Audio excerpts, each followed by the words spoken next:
This is the most financially invested I've ever been. I've always had other businesses that are just paying me, and I've cut all that out because I don't want anything distracting me from anything other than this. I'll tell you guys, sometimes I think I get frustrated because you don't see what I see. You're not in the rooms, you're not in the meetings, you're not sitting at tables with this guy just exited, this guy just exited, and this guy just exited, and there's nothing about them that's any different than any of us. And I see that and I'm like, oh dude, we can do this. We could probably do it way better. But I see that, I know that. You know what I mean? You guys aren't with me every single time. So then I come back here and I try to like impart that on you all. So we gotta have fun, man. If we're not having fun, nobody's gonna wanna do this. It's why we make the money we make. Insurance companies are not playing ball at all. They're tightening their fucking belts. They are playing even dirtier than they've ever played. We already knew that was gonna be the case. Last winter they were doing stuff similar. Because the way this works is the insurance carriers are constantly trying to deny, which is so frustrating whenever you have a homeowner or somebody that's like, you guys are a scam. If only they knew what this insurance stuff was really all about and like what these insurance companies are really doing. They don't give two shits about any other people or us. We know that, but we have to be careful and give them, we have to spoon feed them. We want to make sure that we're all communicating constantly. The left hand's not speaking to the right. That's why it was so important to bring them here today to Delaware to introduce them, but also go through, let's take a job start through finish. If we know that they have an engineer that might come out to see us because they've either been doing that to us, but they've actually been hit or miss. They've been pretty cool, but like for about 6 months, Erie had like, it was engineer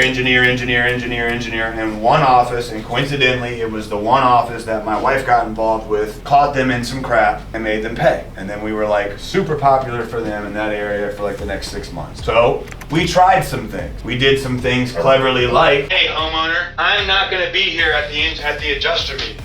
You gotta have a really good rapport to do this. So they didn't know that it was us. They didn't know we were out there. We didn't go to the adjuster meeting. We made sure that they left that part out, and we got those jobs paid in full. What a coincidence.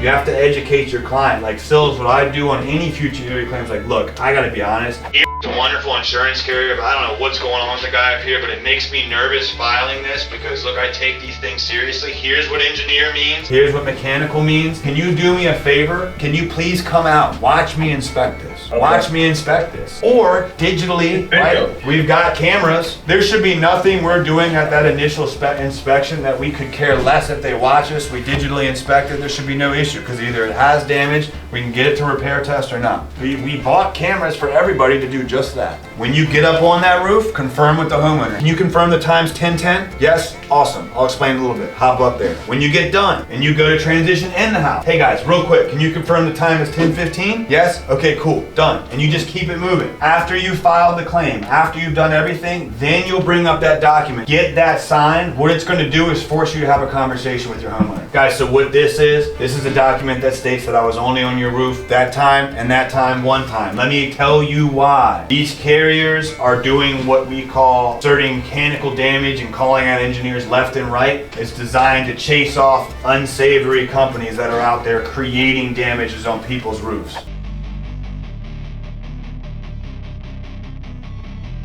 Anybody that's actually going to have a rep with them has a checklist, and as that rep learns, so Ja perhaps, right? You've got a checklist, Ja, what have you not learned? It starts with very simple things like 3 points of ladder training, making sure when you're getting on and off the ladder, you've always got 3 points of grounding, whether it's one hand on the ladder, 1 foot on the ladder, and 1 foot on the roof, or one hand on the roof, 1 foot on the ladder, one hand on the ladder. Yes, 3 points of contact all the time, but that's basically 101 stuff. Safety stuff is so important. That's where they live in, like OSHA, stuff like that. One of their guys out there doing that stuff, they gotta call them. Wes is working on standard operating procedures to make sure that like anybody that goes out has an OSHA 10, right? Like Avi perhaps even, like we start to like really our standard gets raised as we continue to get better, right? Anything that we can think of that would be more appealing to somebody who's looking at us and seeing and determining our value. Because if we find a dancing partner, it helps all of us. And to some people, it's gonna be life-changing.